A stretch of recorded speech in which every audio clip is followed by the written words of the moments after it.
Number 5, Georgia, 30. Number 1, Texas, 15. Let's go over the grades real quick, and then we'll talk about that because that was an insane thing in its own right. But highest grade player for Texas, Andrew Mukuba, the safety, at an 86.8 grade. After that was Alfred Collins, 83.7. Kelvin Banks Jr., 83.4. Jermaine Lole at an 83.2. Baron Sorrell at an 80.9. And Quinn Ewers at a 40.3. We'll talk about that in just a second. Let's go over to the winning team now. That was the Georgia Bulldogs with their highest grade players. Jalen Walker, 81.8. Malachi Stark, 77.2. Damon Wilson Jr. at a 75. Trevor Etienne at 74.3. Raylan Wilson, 72.1. And Carson Beck at a 67.5. All right, we got to get to that call that was made. So what happened was, if you didn't watch this game, which I don't know, if you're watching the show, you definitely watch this game, obviously. But what happened was Georgia threw a pick to Jahdae Barron, who picked it off, and then they called pass interference. It was not pass interference. It was a horrible call.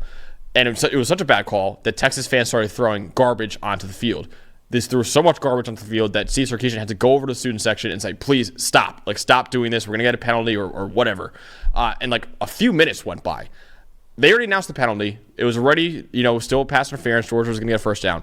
After all the garbage was picked up, they say, after discussion, it was not pass interference. Which, yeah, the right call was made, but after a few minutes, you decide to make that call. And so so now you have questions of, okay, one, did you look up at the scoreboard and see the replay and go, oh, wow, that was a really bad call. We gotta fix this. Or two, after the fans threw all the garbage on the field, we're like, oh, let's change the call. And like, there's a lot of, I'm not putting the officials in question there, but it's a lot of questions now after that kind of call. They're lucky that Georgia ended up winning this game, Dawn, because if they ended up losing this game, because Texas scored a touchdown right after that, if they ended up losing this game, that's one of the craziest, most controversial things I can remember, honestly, because pass interference is not reviewable. And after that kind of thing, it seems like they kind of reviewed it a little bit. It's just a weird thing because you see calls get discussed and things like that, but before the official announcement is made. That was the weird part about it. So, I mean, sometimes even in the NFL and in college, I just wonder if they're going to take a page from the XFL, UFL, and maybe start allowing a challenge per game on penalties, because it's something like that. Honestly, I think you could have made the argument it was offensive pass interference. I would agree. I thought there was a push off on the offensive side, but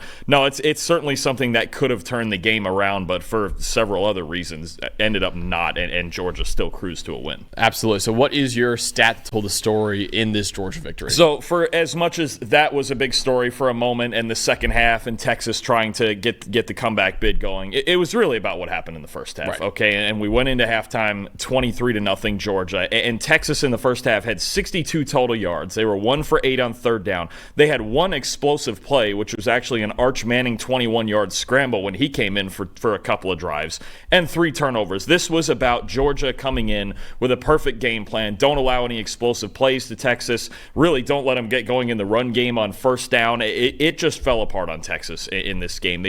They had not seen a defense like this year. And you just saw when you take things out, when two things, and a lot of teams operate like this. You take away the run game and you take away the big explosive plays over the top, right? We didn't see Texas, they didn't get anything going down the field, especially when they were in third and long situations.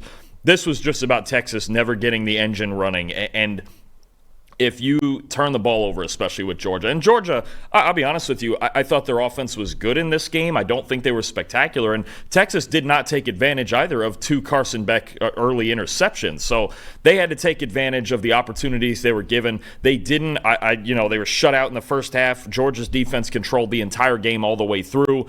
And them getting up to a 23-0 lead, and Texas offense just completely sputtering in the first half was the actual story of this game. Beyond all what could have been the controversy, and now we have a quarterback controversy in Texas and all sorts of other things. This was just about Texas getting shut down in the first half. And mainly, Dawn, Quinn Ewers was rough in this game, to put it lightly. Honestly, he had 6 turnover-worthy plays. 6 turnover-worthy plays. That is tied for the most in a single game by a Power 4 quarterback over the last 4 years. 4 years for a Power 4 quarterback. We've only seen 6 turnover-worthy plays like a couple other times. And one of the biggest games of the year, Quinn Ewers had 6 turnover-worthy plays in this one. Somehow, He only had one interception, which is kind of the craziest part about all of that. In fact, he had triple the turnover-worthy plays as Carson Beck, who had triple the interceptions as Quinn Ewers, which is kind of a weird stat right there. But 40.5 passing grade overall, 40.2 overall grade. Both of them are new career lows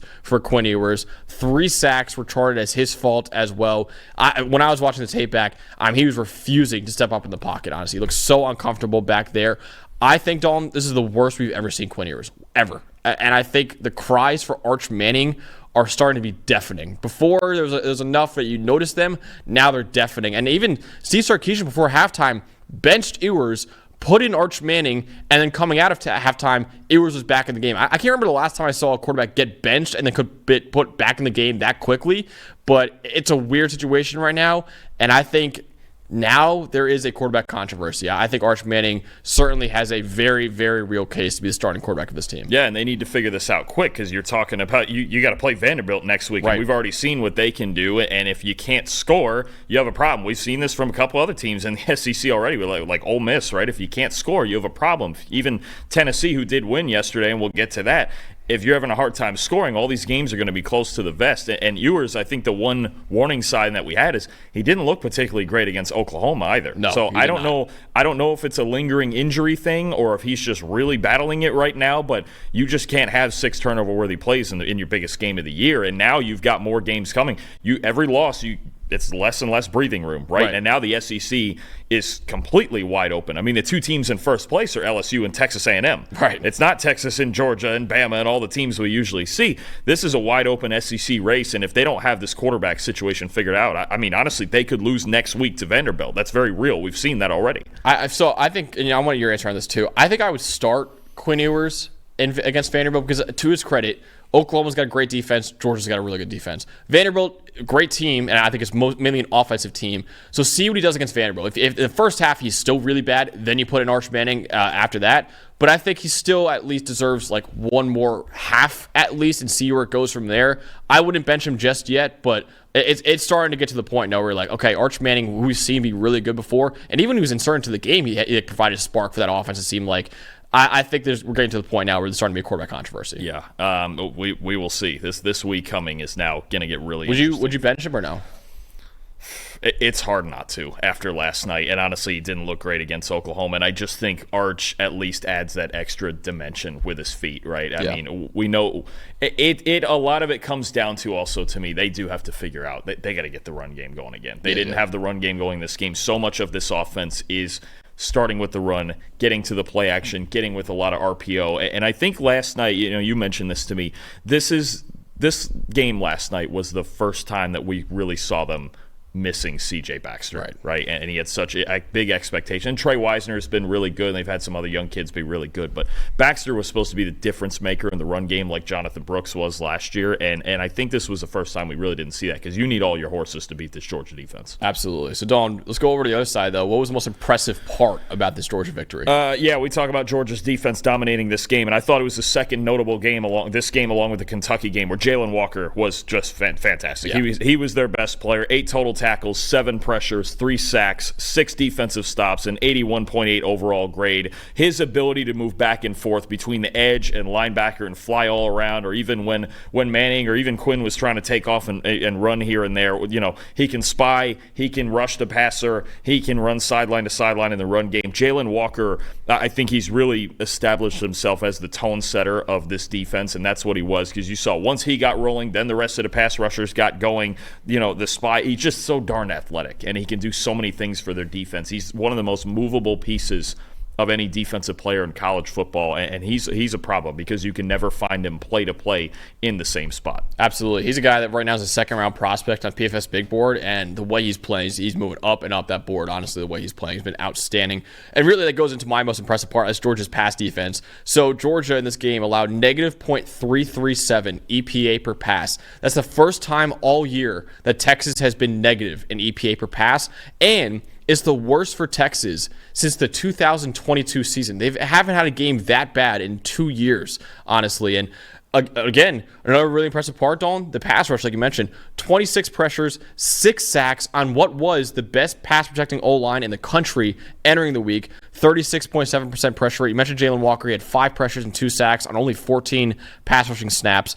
81.1 coverage grade for Georgia as well. It's the highest by a defense against Texas by 15 points all season. And also, Dawn, is the highest by a defense against Texas since the 2019 season when Texas was coached by Tom Herman, who you know very well now, and Sam Ehlinger was a quarterback for Texas all the way back then in 2019. So I was so impressed because if you told me Carson Beck is going to throw 3 interceptions in this game, have a sub 70 PFF grade, I was like, oh boy, Texas is going to roll in this game because we saw the Texas offense be so good against Michigan, be so pretty good against Oklahoma as well. And I thought that Georgia's defense was on par with those two defenses, but Georgia's defense was the reason why they won this game, honestly. And I was so impressed that, when we said, hey, if Georgia's going to win this game, Carson Beck has to be Superman, he was not Superman or even close to being Superman, and yet Georgia still dominated because the defense was this good. And what he was, though, is he had to be so much better than Quinn Ewers. Yeah. And that, for not reasons necessarily tied to Beck, that was the case, that they had the better quarterback who kept his cool through a couple of really bad early mistakes, right? 2 early interceptions.